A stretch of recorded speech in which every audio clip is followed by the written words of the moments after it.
नमस्कार।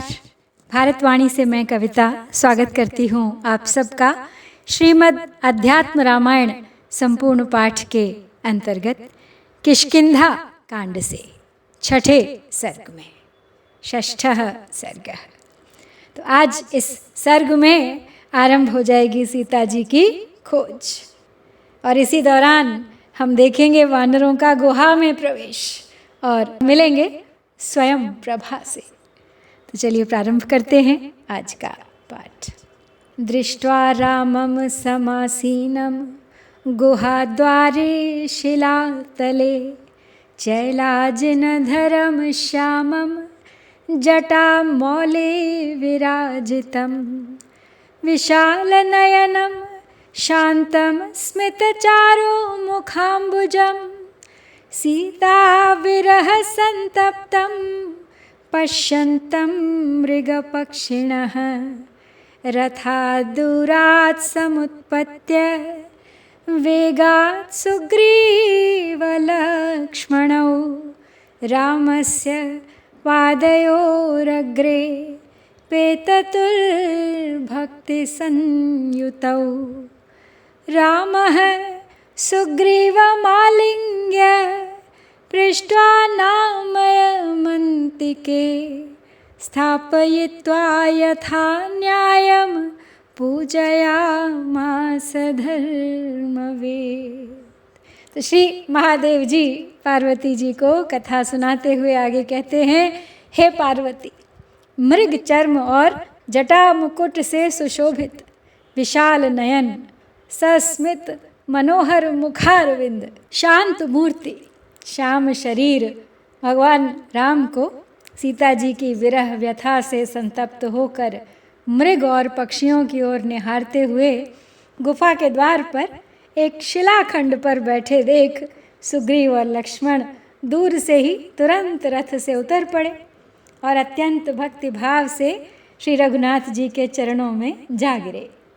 धर्मज्ञ श्री रामचंद्र जी ने सुग्रीव को गले लगाकर उनकी कुशल पूछी तथा अपने पास बिठाकर उनका यथोचित सत्कार किया और फिर सुग्रीव ने भक्तिवत विनीत होकर श्री रामचंद्र जी को सब वृत्तांत कह सुनाया। ततो अब्रवीत रघुश्रेष्ठम सुग्रीवो भक्ति नम्रधीः देव पश्य समायान्तीं वानराणां महाचमूं कुलाचलाद्रिसम्भूता मेरुमन्दरसन्निभाः नानाद्वीपसरिच्छैलवासिनः पर्वतोपमाः असङ्ख्याताः समायान्ति हरयः कामरूपिणः सर्वे देवांश सम्भूताः सर्वे युद्धविशारदाः अत्र केचिद्गजबलाः केचिद्दशगजोपमाः गजायुतबलाः केचिदन्ये अमितबलाः प्रभो केचिदञ्जनकूटाभाः केचित्कनकसन्निभाः केचिद्रक्तान्तवदना दीर्घवालास्तथा परे शुद्धस्फटिकसङ्काशाः केचिद्राक्षससन्निभाः गर्जन्तः परितो यान्ति वानरा युद्धकाङ्क्षिणः। तब सुग्रीव ने भक्तिवश अति विनीत होकर श्री रघुनाथ जी से कहा, भगवान देखिए, वानरों की यह महान सेना आ रही है। प्रभु, हिमालय आदि कुल पर्वतों पर उत्पन्न हुए सुमेरु और मंदराचल के समान डील डौल वाले भिन्न भिन्न द्वीप नदी तट और पर्वतों के ऊपर रहने वाले तथा पर्वत के समान अगणित विशालकाय वानर चले आ रहे हैं। ये सभी देवताओं के अंश से उत्पन्न हुए हैं और ये सब इच्छानुसार रूप धारण कर सकते हैं और युद्ध करने में भी अति कुशल हैं। हे प्रभु, इनमें से किन्हीं में 1, किन्हीं में 10 और किन्हीं में 10,000 हाथियों का बल है। तथा किन्हीं के बल का तो कोई परिमाण ही नहीं है। देखिए, कोई कज्जल गिरी के समान काले हैं, कोई सुवर्ण के समान सुनहरे हैं, किन्हीं का मुख रक्त वर्ण है, लाल है, और किन्हीं के शरीर पर बड़े बड़े बाल हैं। कोई शुद्ध स्फटिक मणि के समान दिखाई देते हैं और कोई राक्षस जैसे मालूम पड़ते हैं। ये सभी वानर युद्ध के लिए अति उतावले हैं, इसीलिए गरजते हुए इधर उधर दौड़ रहे हैं। त्वदाज्ञाकारिणः सर्वे फलमूलाशनाः प्रभो ऋक्षाणामधिपो वीरो जाम्बवान् नाम बुद्धिमान् एषा मे मन्त्रिणां श्रेष्ठः कोटिभल्लूकवृन्दपः हनुमानेश विख्यातो महासत्त्वपराक्रमः वायुपुत्रो अतितेजस्वी मन्त्री बुद्धिमतां वरः नलो नीलश्च गवयो गवाक्षो गन्धमादनः शरभो मैन्वश्चैव गजः पनसैव च बलिमुखो दधिमुखः सुषेणस्तार एव च केसरी च महासत्त्वः पिता हनुमतो बली एते ते यूथपा रामप्राधान्येन मयोदिताः महात्मानो महावीर्याः शक्रतुल्यपराक्रमाः एते प्रत्येकतः कोटिकोटिवानरयूथपाः तवाज्ञाकारिणः सर्वे सर्वे देवांशसम्भवाः एष वालिसुतः श्रीमानङ्गदो नाम विश्रुतः वालितुल्यबलो वीरो राक्षसानां बलान्तकः एते चान्ये च बहवस्त्वदर्थे त्यक्तजीविताः योद्धारः पर्वताग्रैश्च निपुणाः शत्रुघातने आज्ञापय रघुश्रेष्ठ सर्वे ते वशवर्तिनः। तो वानर चले आ रहे हैं दूर दूर से और सुग्रीव श्री राम को दिखा रहे हैं वो दृश्य, बताते हैं उनको कि हे प्रभु, ये सब आपकी आज्ञा का पालन करने वाले और फलमूल आदि ही खाने वाले हैं। इनके निर्वाह के लिए आपको कोई चिंता नहीं करनी पड़ेगी। ये रीछों के अधिपति जाम्बवान बड़े ही वीर और बुद्धिमान हैं। ये 1 करोड़ भालुओं के यूथपति हैं और मेरे मंत्रियों में अग्रगण्य हैं। अपने महान बल और पराक्रम के लिए सर्वत्र विख्यात ये परम तेजस्वी पवन पुत्र हनुमान जी हैं और ये बुद्धिमानों में श्रेष्ठ और मेरे प्रमुख मंत्री हैं। इनके अतिरिक्त हे राम जी, नल नील गवय गवाक्ष गंधमादन शरभ मैंदव गज पनस बलिमुख दधिमुख सुषेण तार तथा हनुमान के पिता महाबली और परम धीर केसरी ये मेरे प्रधान यूथपति हैं। ये सब बड़े महात्मा वीर और इंद्र के समान पराक्रमी हैं तथा इनमें से प्रत्येक करोड़ों वानरों के यूथ का अधिपति है। ये सभी आपके आज्ञाकारी और देवताओं के अंश से उत्पन्न हुए हैं। ये वाली के पुत्र परम विख्यात श्रीमान अंगद जी हैं। ये भी वाली के समान ही बलवान और राक्षस दल का दलन करने वाले हैं। इस प्रकार ये सब तथा और भी बहुत से वानर आपके लिए प्राण निछावर करने को उद्यत हैं। ये पर्वत शिखर लेकर लड़ा करते हैं और शत्रु का नाश करने में बड़े कुशल हैं। हे रघुश्रेष्ठ, ये सब आपके अधीन हैं। आप इन्हें इच्छानुसार आज्ञा दीजिए।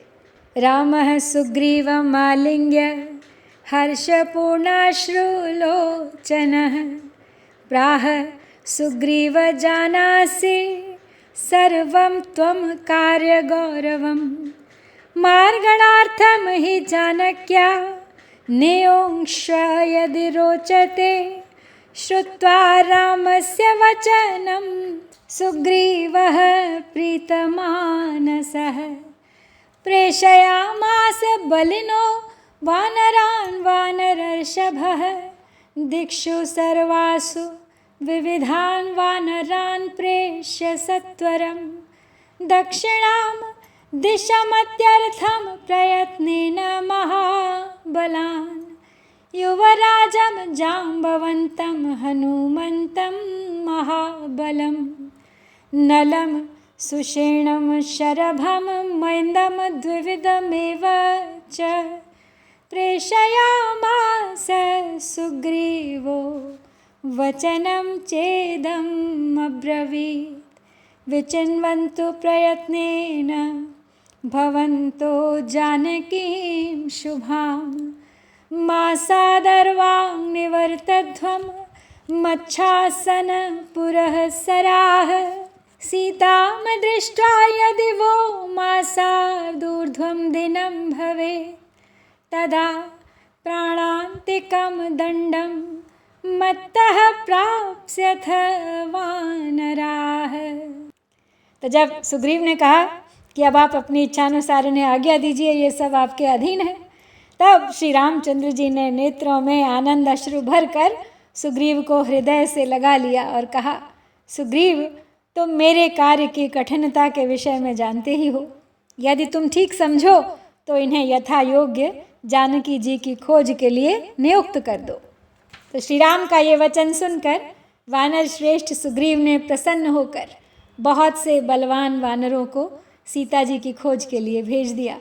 इस प्रकार तुरंत ही समस्त दिशाओं में अनेकों वानरों को भेजकर और दक्षिण दिशा में और भी अधिक प्रयत्न के साथ महाबली युवराज अंगद, जाम्बवान, हनुमान, नल, सुषेण, शरभ, मैंद और द्विविद आदि को भेज दिया तथा उनसे इस प्रकार कहा, मेरी आज्ञा से तुम सब लोग बड़े प्रयत्न से शुभ लक्षणा जानकी जी की खोज करो और 1 मास के भीतर ही लौट आओ।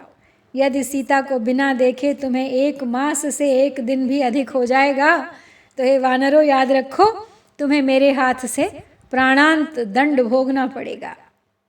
इति प्रस्थाप्य सुग्रीवो वानरान् भीम विक्रमान् रामस्य पार्श्वे श्रीरामं नत्वा चोपविवेश सः गच्छन्तं मारुतिं दृष्ट्वा रामो वचनमब्रवीत् अभिज्ञानार्थमेतन्मे ह्याङ्गुलीयकमुत्तमं मन्नामाक्षरसंयुक्तं सीतायै दीयतां रहः अस्मिन् कार्ये प्रमाणं हि त्वमेव कपिसत्तम जानामि सत्त्वं ते सर्वं गच्छ पन्थाः शुभस्तव एवं कपीनां राज्ञा ते विसृष्टाः परिमार्गणे सीताया अंगदमुखा बभ्रमुस्तत्र तत्रः भ्रमन्तो विन्ध्यगहने ददृशुः पर्वतोपमं राक्षसं भीषणाकारं भक्षयन्तं मृगान् गजान् रावणोऽयमिति ज्ञात्वा केचिद्वानरपुङ्गवाः जघ्नुः किलकिला शब्दं मुञ्चन्तो मुष्टिभिः क्षणात् नायं रावण इत्युक्त्वा ययुरन्यमहद्वनं त्रिशान्ताः सलिलं तत्र नाविन्दन् हरिपुङ्गवाः विभ्रमन्तो महारण्ये शुष्ककण्ठोष्ठतालुकाः ददृशुर्गह्वरं तत्र तृणगुल्मावृतं महत् आर्द्रपक्षान् क्रौञ्चहंसान्निःसृतान् ददृशुस्ततः अत्रास्ते सलिलं नूनं प्रविशामो महागुहाम् इत्युक्त्वा हनुमानग्रे प्रविवेश तमन्वयुः सर्वे परस्परं धृत्वा बाहून् बाहुभिरुत्सुकाः। तो अब उन महापराक्रमी वानरों को इस प्रकार भेजकर सुग्रीव श्री रामचंद्र जी को प्रणाम कर उनके पास जा बैठे। उस समय पवन नंदन हनुमान जी को जाते देख श्री रघुनाथ जी ने कहा, हे कपिश्रेष्ठ, तुम मेरी ये अंगूठी ले जाओ, इस पर मेरे नामाक्षर गुदे हुए हैं, इसे अपने परिचय के लिए तुम एकांत में सीता जी को देना। हे कपिश्रेष्ठ, इस कार्य में तुम ही समर्थ हो, मैं तुम्हारा बुद्धिबल अच्छी तरह जानता हूँ। तो अब फिर तुम जाओ, तुम्हारा मार्ग हे कपिश्रेष्ठ कल्याणमय हो। तो इस प्रकार वानर राज सुग्रीव के भेजे हुए वे अंगद आदि वानरगण सीता जी की खोज करते हुए पृथ्वी पर जहाँ तहाँ विचरने लगे। घूमते घूमते उन्होंने विंध्याचल के गहन वन में एक पर्वताकार भयंकर राक्षस देखा, जो जंगल के मृग और हाथियों को पकड़ पकड़ कर खा रहा था। कुछ वानरों ने यह समझकर कि यही रावण है, बड़ा किलकिला शब्द करते हुए उसे एक क्षण में ही घूंसों से मार डाला। फिर उसे इतनी सुगमता से मरा हुआ देखकर ये रावण नहीं है ऐसा कहते हुए वे एक दूसरे घोर वन में गए। वहाँ उन्हें बड़ी प्यास लगी, किंतु जल कहीं भी दिखाई न देता था। उस भयंकर वन में घूमते घूमते उनके कंठ, ओंठ और तालू सूख गए। तब उन्होंने वहाँ तृण, गुल्म और लता आदि से ढकी हुई एक विशाल गुहा देखी, एक गुफा। उसमें से उन्होंने भीगे हुए पंखों वाले क्रौंच और हंसों को निकलते हुए भी देखा। तब यह कहकर कि चलो इस गुफा में चलें, अवश्य यहाँ जल होगा, तो सबसे आगे हनुमान जी ने उसमें प्रवेश किया और उनके ही पीछे पीछे अन्य सब वानर भी एक दूसरे की बाह में बाह डालकर उत्सुकता पूर्वक उस गुफा में घुस गए। अंधकारे महद्दूरम गत्वा पश्यन् कपीश्वराः जलाशयान् मणिनिभतो यान् कल्पद्रुमोपमान् वृक्षान् पक्वफलैर्नम्रान् मधुद्रोण समन्वितान् गृहान् सर्वगुणोपेतान् मणिवस्त्रादिपूरितान् दिव्यभक्ष्यान् सहितान् मानुषैः परिवर्जितान् विस्मितास्तत्र भवने दिव्ये कनकविष्टरे प्रभया दीप्यमानां तु ददृशुः स्त्रियमेककां ध्यायन्तीं चिरवसनां योगिनीं योगमास्थितां प्रणेमुस्तां महाभागां भक्त्या भीत्या च वानराः दृष्ट्वा तान् वानरान् देवी प्राह यूयं किमागताः तो वा कस्य दूता वा मत्स्थानं किं प्रदर्शथ तच्छ्रुत्वा हनुमानाः शृणु वक्ष्यामि देवि ते अयोध्याधिपतिः श्रीमान् राजा दशरथः प्रभुः तस्य पुत्रो महाभागो ज्येष्ठो राम इति श्रुतः पितुराज्ञां पुरस्कृत्य सभार्यः सानुजो वनं गतस्तत्र हृता भार्या तस्य साध्वी दुरात्मना रावणेन ततो रामः सुग्रीवं सानुजो ययौ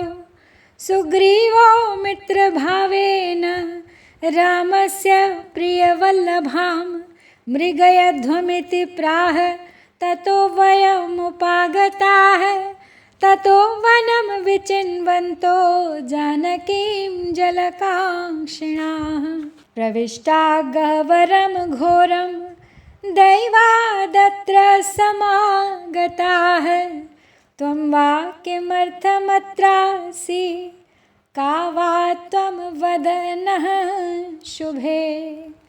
तो बहुत दूर तक अंधकार ही में जाने के बाद उन वानरों ने देखा कि वहाँ स्फटिक मणि के समान स्वच्छ जल से पूर्ण कई सरोवर हैं। उनके पास ही पके फलों के भार से झुके हुए कल्पतरु के समान सुंदर वृक्ष हैं जिनमें शहद के छत्ते लगे हुए हैं। पास ही मणिमय वस्त्रालंकारों से युक्त और दिव्य भक्ष्य भोज्य आदि सामग्रियों से पूर्ण सर्वगुण संपन्न निर्जन भवन है। उनमें से एक दिव्य भवन में उन्होंने अति आश्चर्यचकित हो एक रमणी को अकेली सुवर्ण सिंहासन पर विराजमान देखा। वह सुंदरी योगाभ्यास में तत्पर एक योगिनी थी। अपने तेज से वह उस स्थान को प्रकाशित कर रही थी तथा चीर पर चीर वस्त्र धारण किए उस समय ध्यान कर रही थी। उस महाभागा युवती को देखकर वानरों ने भय और प्रीति से उसे प्रणाम किया। तब उस देवी ने उनकी ओर देखकर कहा, तुम लोग क्यों और कहाँ से आए हो? तुम किसके दूत हो तथा मेरे स्थान को क्यों भ्रष्ट कर रहे हो? यह सुनकर हनुमान जी ने कहा, देवी, मैं आपसे सब वृत्तांत निवेदन करता हूँ, सुनिए। परम ऐश्वर्य संपन्न महाराज दशरथ अयोध्या के अधिपति थे। उनके महाभाग्यशाली ज्येष्ठ पुत्र राम नाम से विख्यात हैं। वे अपने पिता की आज्ञा मानकर अपनी भार्या और छोटे भाई के सहित वन में आए थे। यहाँ उनकी परम साध्वी पत्नी को दुरात्मा रावण हर ले गया। तब वे अपने अनुज के सहित वानर राज सुग्रीव के पास आए। सुग्रीव ने उनसे मित्र भाव हो जाने के कारण हमें यह आज्ञा दी है कि तुम लोग राम की प्राण प्रिया की खोज करो। अतः हम इसी कारणवश वहीं से आए हैं। यहाँ वन में जानकी को ढूंढते ढूंढते हमें जल की आवश्यकता हुई। इससे हम इस भयंकर कंदरा में घुसे और दैव योग से यहाँ आ गए। हे शुभे, आप यहाँ किस लिए रहती हैं और कौन हैं? अपना परिचय दीजिए। योगिनी च दृष्ट्वा वानरान् प्राह हृष्टधीः यथेष्टं फलमूलानि जग्ध्वा पीत्वा अमृतं पयः आगच्छत ततो वक्ष्ये मम वृत्तान्तमादितः तथेति भुक्त्वा पीत्वा च हृष्टास्ते सर्ववानराः देव्याः समीपं गत्वा ते बद्धाञ्जलिपुटाः स्थिताः ततः प्राह हनुमन्तं योगिनी दिव्यदर्शना हेमा नाम पुरा दिव्यरूपिणी विश्वकर्मणः पुत्री महेशं नृत्येन तोषयामास भामिनी तुष्टो महेशः प्रददाविदं दिव्यपुरं महत् अत्र स्थिता सा सुदती वर्षाणामयुतायुतं तस्या अहं सखी विष्णु तत्परा मोक्षकाङ्क्षिणी नाम्ना स्वयं प्रभा दिव्यगन्धर्वतनया पुरा गच्छन्ति ब्रह्मलोकं सा ममाहेदं तपश्चर अत्रैव निवसन्ति त्वं सर्वप्राणी विवर्जिते त्रेतायुगे दाशरथिर्भूत्वा नारायणो व्ययः भूभारहरणार्थाय विचरिष्यति कानने मार्गन्तो वानरास्तस्य भार्या मायान्ति ते गुहां पूजयित्वाथ तान् नत्वा रामं स्तुत्वा प्रयत्नतः यातासि भवनं विष्णोर्योगिगम्यं सनातनम् इतो अहं गन्तुमिच्छामि रामं द्रष्टुं त्वरान्विता यूयं पिदध्वमक्षीणी गमिष्यथ बहिर्गुहां तथैव चक्रुस्ते वेगाद्गताः पूर्वस्थितं वनं सापि त्यक्त्वा गुह्यं शीघ्रं ययौ राघवसन्निधिं तत्र रामं स सुग्रीवं लक्ष्मणं च ददर्शः। कृत्वा प्रदक्षिणं रामं प्रणम्य बहुशः सुधीः आह गद्गदया वाचा रोमांचित तनूरुहा। अब जब वानरों ने अपना परिचय दिया हनुमान जी ने, और उन सबको देख के वो योगिनी बहुत प्रसन्न हो गई और वो वानरों से बोली कि पहले तो तुम सब अपनी इच्छानुसार फल मूल आदि खाकर इस अमृतमय जल का पान करो, अपनी भूख प्यास मिटाओ, फिर मेरे पास आना, तब मैं आरंभ से तुम्हें अपना सब वृत्तांत सुनाऊंगी। तब उन वानरों ने बहुत अच्छा कह अपने इच्छानुसार फल मूल इत्यादि खाया, जल पिया, और फिर प्रसन्न चित्त हो बड़ी खुशी से देवी के पास आके हाथ जोड़कर खड़े हो गए। फिर उसके बाद वो दिव्य दर्शना योगिनी हनुमान जी से इस प्रकार कहने लगी, बोली कि पूर्व काल में विश्वकर्मा की हेमा नाम की एक बहुत ही दिव्य रूपिणी पुत्री थी। उस सुंदरी ने अपने नृत्य से श्री महादेव जी को प्रसन्न किया, और प्रसन्न होने पर शंकर भगवान ने उसे यह विशाल और दिव्य नगर रहने के लिए दिया। हे वानर श्रेष्ठ, इस दिव्य सुवर्णमय उत्तम भवन को दानव शिरोमणियों के विश्वकर्मा मयासुर ने बनाया है। इस भवन में निवास करते हुए मयासुर का संपर्क हेमा से हो गया, जिससे क्रुद्ध होकर देवराज इंद्र ने अपने वज्र से मयासुर का वध कर डाला। अब यह स्थान हेमा के ही अधीन है और मैं दिव्य नामक गंधर्व की पुत्री हूँ। मेरा नाम स्वयं प्रभा है। हेमा मेरी प्रिय सखी है, उसी के द्वारा नियुक्त होकर मैं इस स्थान का संरक्षण करती हूँ। मुझे मोक्ष की इच्छा है, मैं सर्वदा इसीलिए विष्णु भगवान की उपासना में तत्पर रहती हूँ। पूर्व काल में जब वह ब्रह्मलोक को जाने लगी, तब उसने मुझसे कहा था कि तू सब प्रकार के प्राणियों से रहित इसी स्थान में रहकर तपस्या कर। त्रेता युग में साक्षात अव्यय नारायण राजा दशरथ के यहाँ जन्म लेकर पृथ्वी का भार उतारने के लिए वन में विचरेंगे। उनकी भार्या को ढूंढते हुए कुछ वानर तेरी गुहा में आएंगे। उनका भली प्रकार सत्कार कर तू रामचंद्र जी की उनके पास प्रयत्न पूर्वक वंदना और स्तुति करके भगवान विष्णु के नित्य धाम को चली जाएगी, जो योगियों को ही प्राप्त होता है। अतः अब मैं तुरंत ही भगवान राम का दर्शन करने के लिए जाना चाहती हूँ। तुम लोग अपनी अपनी आंखें मूंद लो और अभी गुहा के बाहर पहुँच जाओगे। तो उन्होंने ऐसा ही किया और तुरंत ही वो वन में पहुँच गए आंखें बंद करते ही। इधर वह योगिनी भी उस गुहा को छोड़कर तत्काल श्री रघुनाथ जी के पास आई और वहाँ सुग्रीव तथा लक्ष्मण जी के सहित उनका दर्शन किया। उस बुद्धिमती ने श्री रामचंद्र जी की प्रदक्षिणा कर उन्हें बारंबार प्रणाम किया और फिर पुलकित तनु होकर गदगद वाणी से इस प्रकार कहने लगी। दासी तवाहम राजेंद्र दर्शनार्थम इहागता बहुवर्ष सहस्राणि तप्तम में दुश्चरम तपः गुहायाम दर्शनार्थम ते फलितम में अद्य तत्तपः अद्य हि त्वाम नमस्यामि मायायाः परतः स्थितं सर्वभूतेषु चालक्ष्यं बहिरन्तरवस्थितं योगमाया जवनिकाच्छन्नो मानुषविग्रहः न लक्ष्यसे अज्ञानदृशां शैलूषैव रूपधृक् महाभागवतानां त्वं भक्तियोगविधित्सया अवतीर्णोऽसि भगवन् कथं जानामि तामसि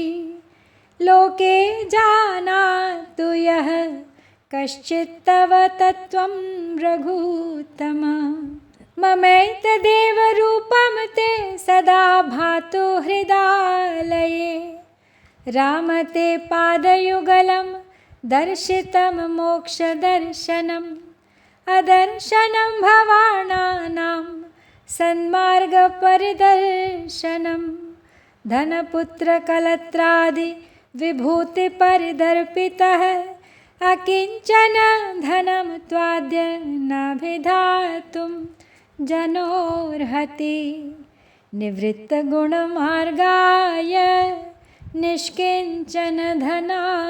ते नमः स्वात्माभिरामाय निर्गुणाय गुणात्मने कालरूपिणमीशानमादिमध्यान्तवर्जितं समं चरन्तं सर्वत्र मन्ये त्वां पुरुषं परं देवते चेष्टितं कश्चिन्न वेद निर्विडम्बनं नाते अस्ति कश्चिद्दयितो द्वेष्यो वा पर एव च त्वन्मायापिहितात्मानस्त्वां पश्यन्ति तथाविधम् अजस्या कर्तुरीशस्य देवतिर्यं नरादिषु जन्म कर्मादिकं यद्यत्तदत्यन्तविडम्बनम्। तो स्वयं प्रभा पहुंच गई श्री राम के पास और विनती करने लगी, उनकी प्रार्थना करने लगी, कहने लगी, हे राजाधिराज, मैं आपकी दासी आपके दर्शनों के लिए यहाँ आई हूँ।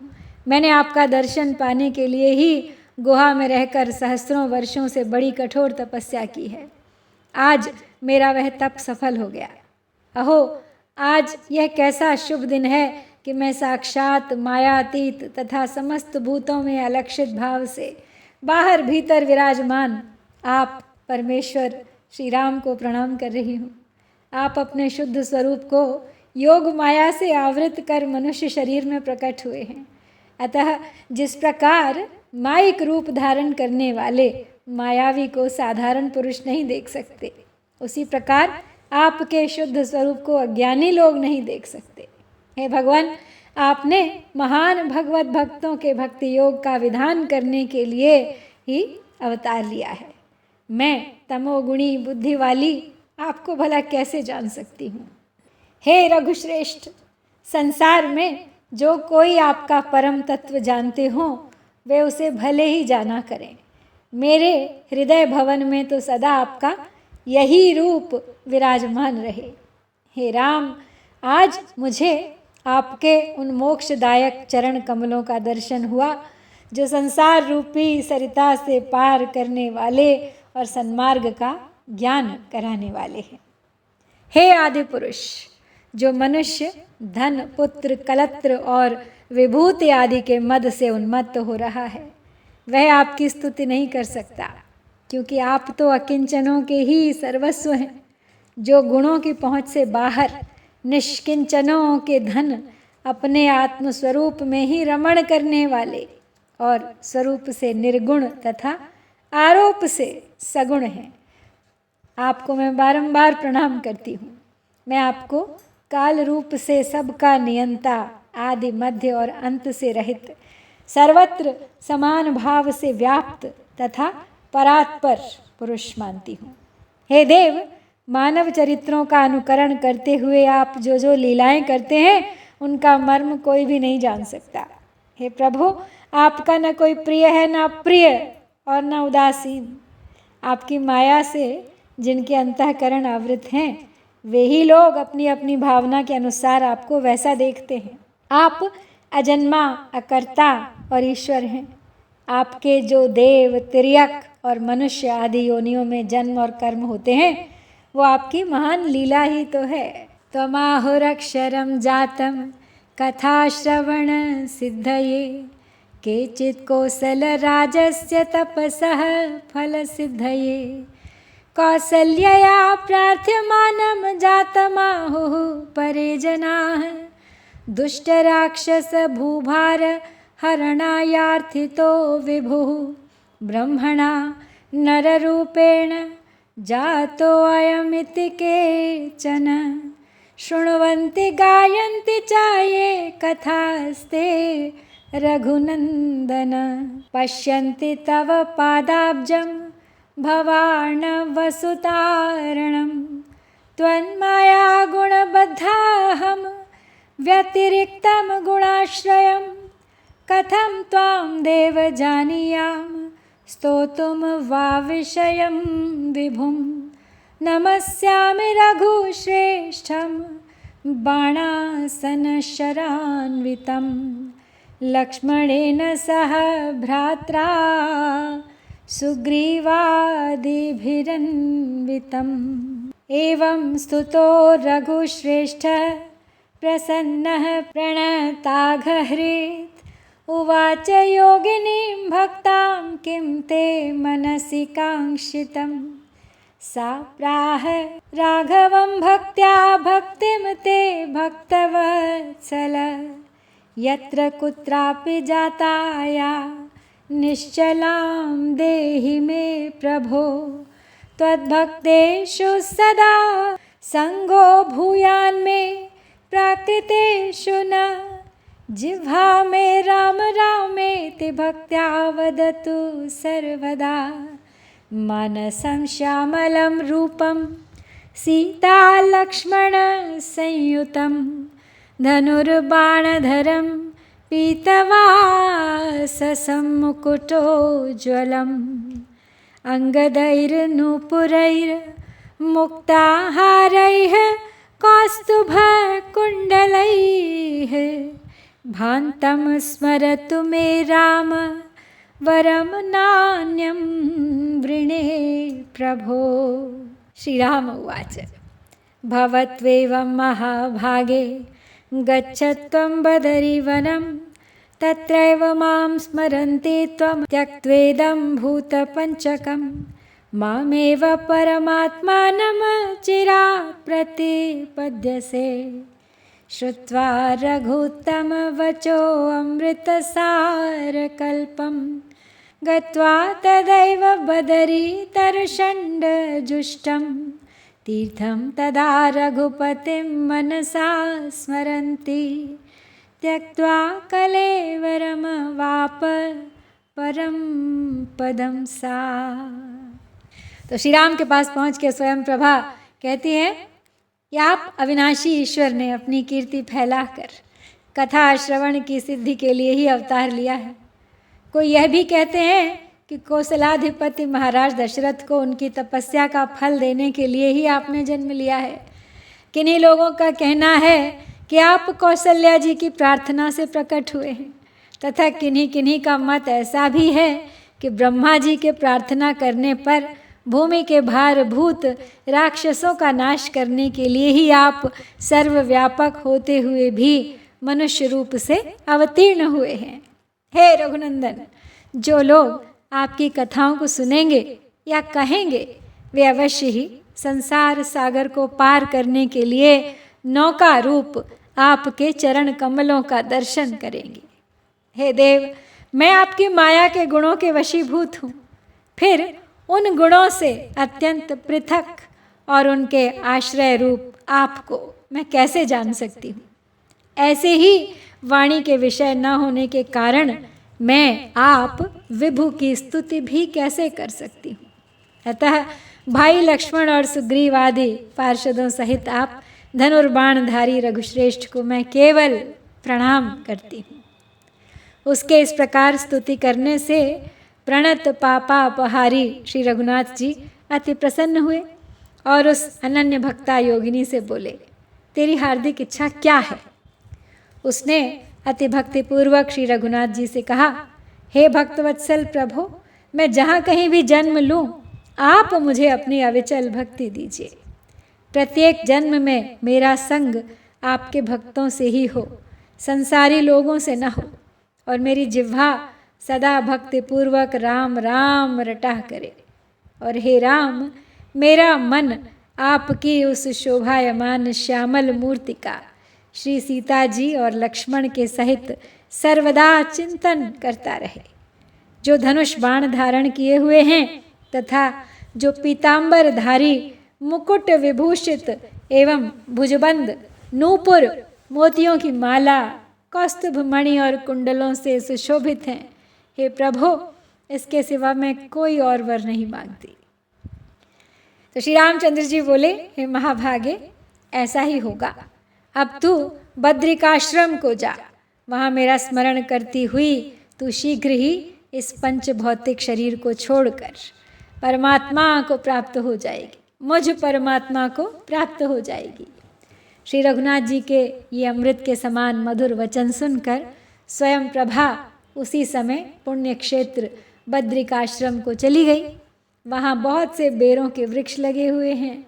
वहाँ अपने अंतःकरण में श्री रघुनाथ जी का स्मरण करती हुई वह अंत में शरीर पात होने पर परम पद को प्राप्त हो गई। तो इसके साथ ही हम यहाँ श्रीमद् अध्यात्म रामायण के किष्किंधा कांड से छठा सर्ग समाप्त करते हैं। इति श्रीमद् अध्यात्म रामायणे उमा महेश्वर संवादे किष्किंधा कांडे षष्ठः सर्गः। जय श्री सीताराम, जय भारत।